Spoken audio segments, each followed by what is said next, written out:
It's the one and only Astral. Ooh, baby. Let's go.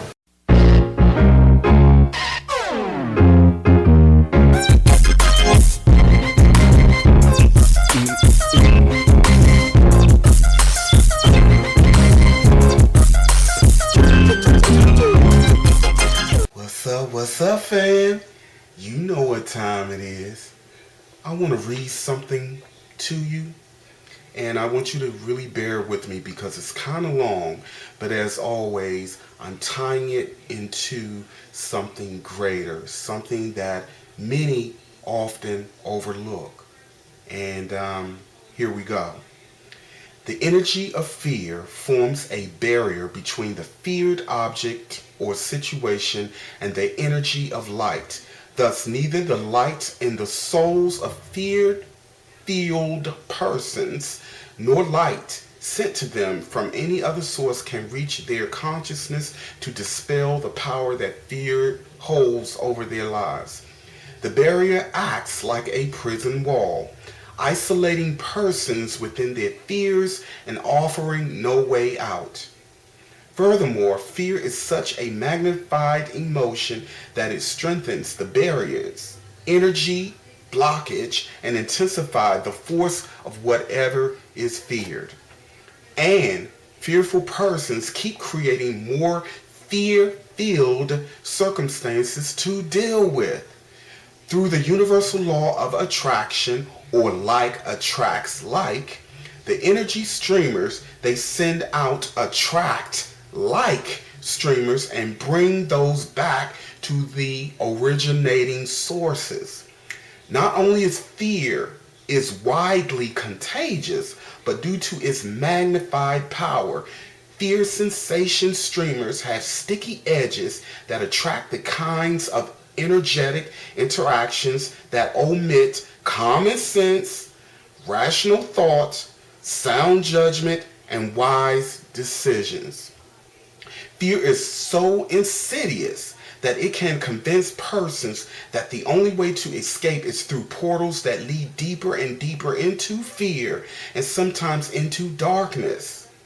Fear is the forebearer of prejudice, tyranny, greed, bellicosity, deception, dishonor, hatred, and torturous treatment of helpless animals.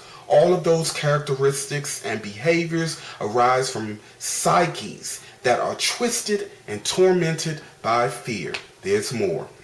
Every physical form is energy fluctuating at one frequency or another, and each form sustains itself by drawing in like energy. The makeup of ones with dark hearts and minds is fear. So the law of attraction draws them to the energy generated by fearful individuals who unwittingly provide the fuel that the dark ones need to sustain themselves. Fear also is the most effective weapon against the light, and causing fear is a win-win situation for them. The very same energy that debilitates and holds captive those fearful individuals not only keeps refueling the dark ones, but people who live in fear are easily dominated, deceived, and afraid to challenge authoritarian figures whose intentions and deeds are based in darkness. So fear is potent indeed, but light is the most powerful force in the cosmos, and people who live in the light never need to fear anything. What about people who are afraid of death? What you call death is that lightning fast transition of the soul from the body to nirvana, earth's spirit world that many of you call heaven. In the light of that wondrous realm, people whose past lifetime was marked by fear prepare to be stronger and less vulnerable in their next physical lifetime, the next evolutionary step in the eternal life of their souls. Now, this was a really, really good article, and Yeah, it does touch on much of what I've talked about through many of my videos or since I've been doing uh, this kind of work. And that is the power of fear. And what got me really thinking about it more intensely were the events that had occurred on the East Coast. For those of us who may not know, the East Coast had an earthquake, which is very rare for where we live. Yes, I live on the East Coast, and a hurricane to come within the same week. And what I witnessed around me was a lot of fear mongering and a lot of fear. And we will be surprised to know who those individuals were who were projecting the fear. Now, those who who use it to capitalize or seize an opportunity to draw those of us who are fearful into our way of thinking or into our fold, that's one thing. But what was really interesting were the number of people who were absolutely terrified, who proposed to have divine protection, be it through their belief system or their savior, etc. I did not witness many people standing in their power. And this, to me, was more evidence of what I've been talking about for a very long time.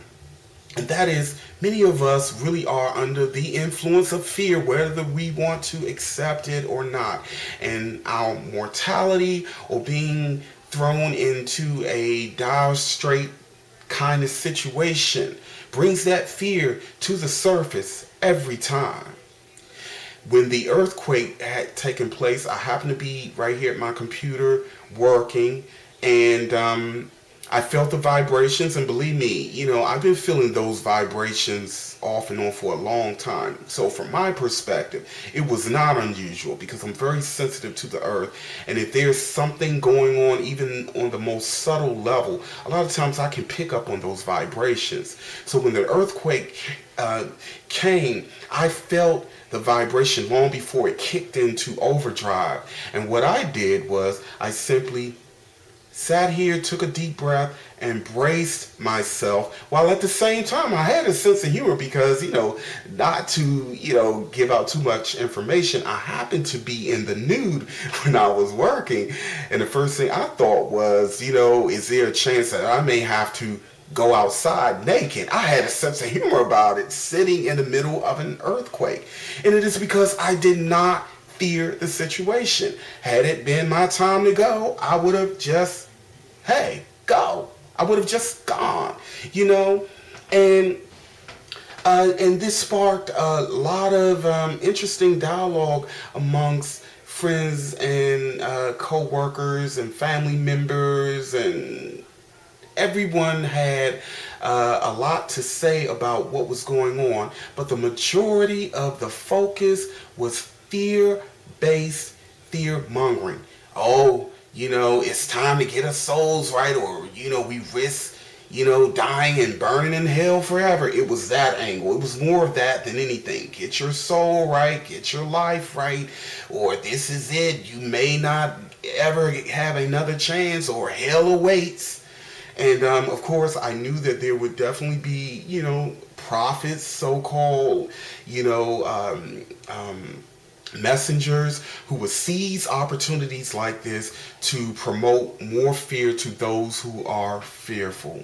Now, first of all, of course, I'm going to say the obvious. Most of you guys who follow the kind of information that I talk about, most of us, we're beyond that. We tend to live in the moment, and we're just not into the fear mongering and the dogma. We're just not there. But at the same time, I recognize and I acknowledge that there are some of us who are just beginning to awaken and who have yet to slay the prison of fear and terror. And it's especially difficult to do when we are surrounded by those of us who live this way and who project this way. And then we have a mass media that promotes and propagates a lot of fear, and many of us are accepting dogmas and belief systems that promote a lot of fear. I had a discussion with a young lady who I would say is very religious. She's very convicted in what she believes. And there was a natural disaster that had occurred in another place, at another location.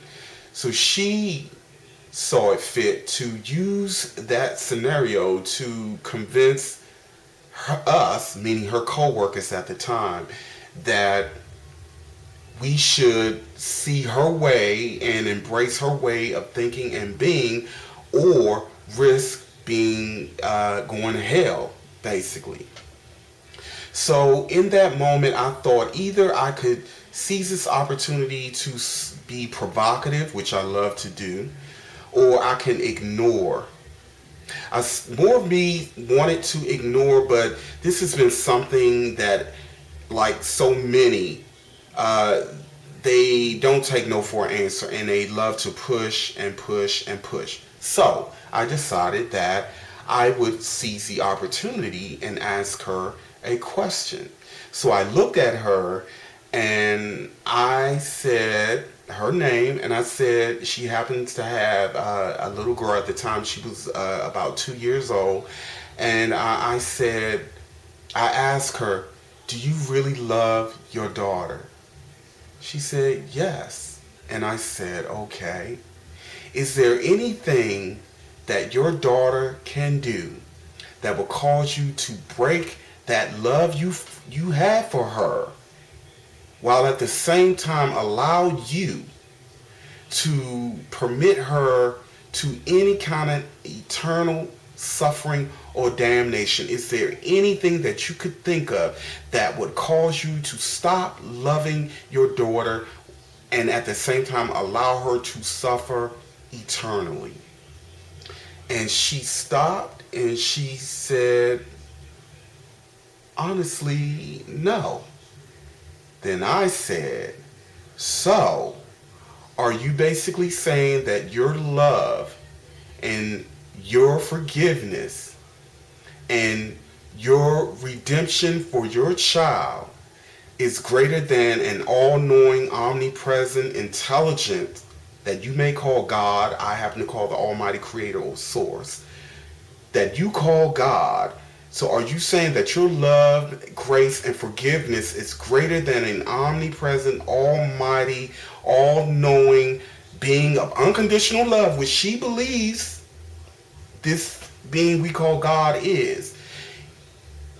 Do you believe that you're basically saying that your love, your grace, your mercy is more likely than a being who knows and understands us far greater than we can from a limited mortal perspective?" And she was like, "You're not supposed to question God." She was basically tongue-tied in the moment because, for obvious reasons, no one had ever asked a deeper question or proposed such a question to her. Now, if we are to say that we believe in a higher power and this power is of unconditional love, but yet turn around and say that this being loves us unconditionally but would allow us or permit us to suffer forever because we didn't make the right choices with these very fragile bodies in such a world where much we don't know, with a limited perspective and understanding, one life which is like a flash in a pan in comparison to an infinite being,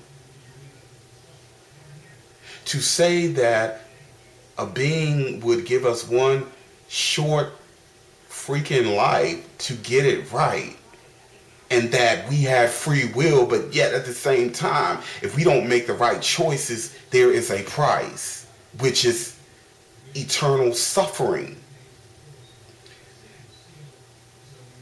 Something isn't adding up here. We either believe or accept that this being is either intolerant or tolerant. From the way that I see it,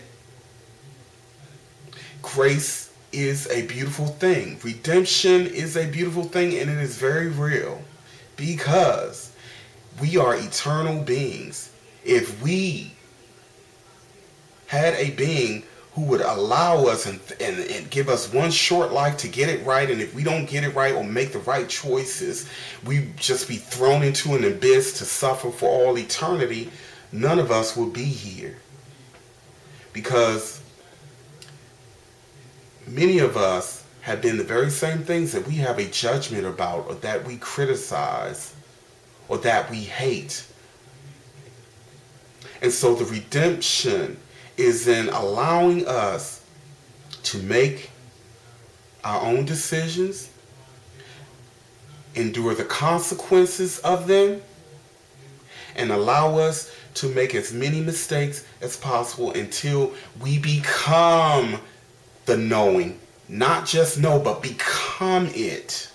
And there is no way we can get this in one lifetime. But we cannot become beings of knowingness when we are in perpetual fear and terror.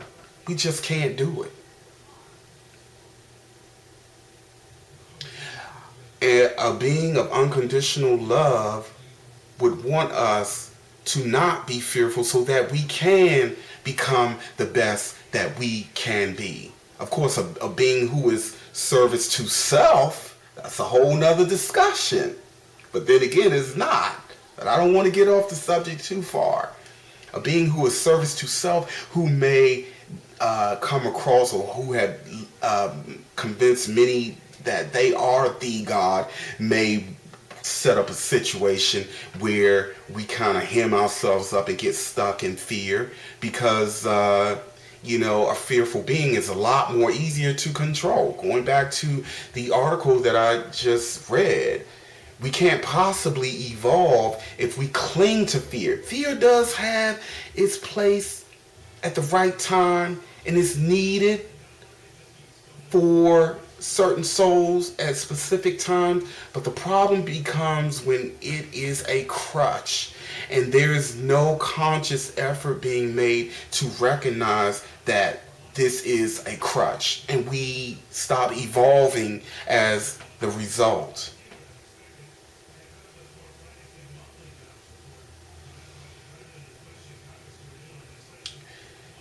There will be more fear-mongering, no doubt. There will be more people claiming to be prophets, but using fear and terror rather than love, honor, and respect. I say it all the time. I don't go out recruiting anyone. I don't stop people on the street and tell them my way of seeing or thinking. People find me.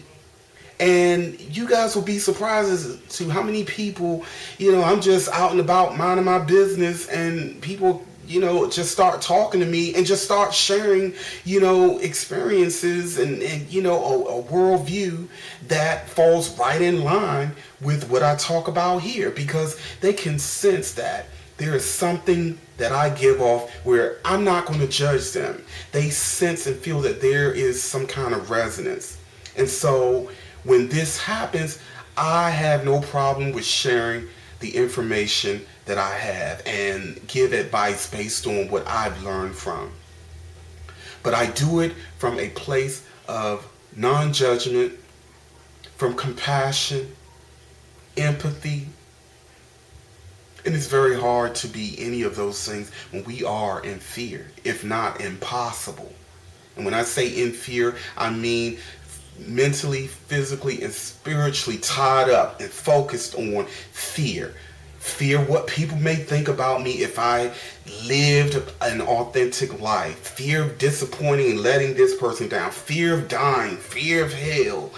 Fear of someone who looks different from me. Fear of blacks. Fear of whites. Fear of genders. Fear, fear, fear, fear. When underneath we're all the same. The test is very clear. The test is for the soul. We connect to the soul and push beyond the illusion of fear, form, circumstance, and all these things. It's pretty evident.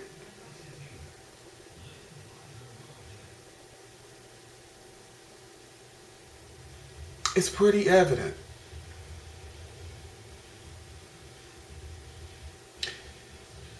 Fear is the root, not money, but I say fear is the root of just about every negative thing on earth. And I'm telling you guys, all you have to do is just dig a little deeper and it'll come right back down to fear. People want to dominate and control others. When you get to the root of it, fear is there. Great fear. I mean, insane levels of fear. There are those advanced beings who are terrified of humans evolving beyond them. Now, these are beings who know more than we know, but they understand our potential and they are terrified of us evolving beyond them.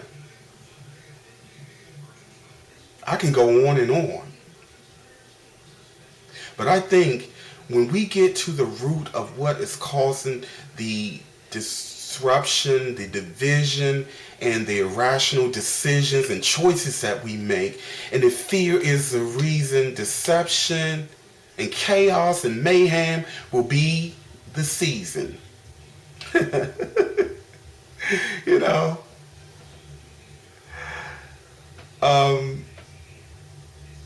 I'm going to get off that one. Some real food for thought. I've done other videos where I talked about this, and I probably will continue to talk about fear in different ways, because our spiritual, mental, physical evolution depends on us overcoming and transmuting fear in order to move to the next level. It's absolutely imperative that we do. Now, having said that, guys, I had a very, very interesting astral projection experience, and I'll talk about that another time. And I think I'll call it, or maybe I'll put it in my book. I'll decide. I think I'm going to call it Astralboobaby in Wonderland, because, oh yeah, you definitely, the minds behind Alice in Wonderland, you better believe that is some astral realm, parallel reality type stuff, along with a lot of symbolic messages. But I had a very, very intense astral projection experience, and it was all good. Definitely one of my most memorable ones, and I'll decide if I want to share it in the video format and do the drawings to kind of, it will be very complex and layered to do, but I may do the drawings to kind of get you guys to see it from my perspective. Doing a video like that is a whole lot of work, I have software that acts up, it freezes. You guys have no idea how many videos that I've done that it has taken me hours to put together with animations and drawing, and I'll get down to that last bit and the software will freeze up and lock up and everything is gone and I have to start all over again. I mean, yeah, just imagine. So it's a lot of work doing it. So I don't know. Like I said, I may put it in the book, or I may, do a video, but I would definitely have to take my time with it. But when I came back to this perspective, I hate to say when I woke up, because I'm not really waking up when I come here, but when I shift my focus to this reality, upon sitting up, I got a psychic impression of Volkier, Volkier, Volkier. Now, I don't know what this means. I tried to do some research and look up the origin of that name. There is such a name, but I can't find the origin. Clearly there's something with that name that was given to me for a reason, and I have to figure it out.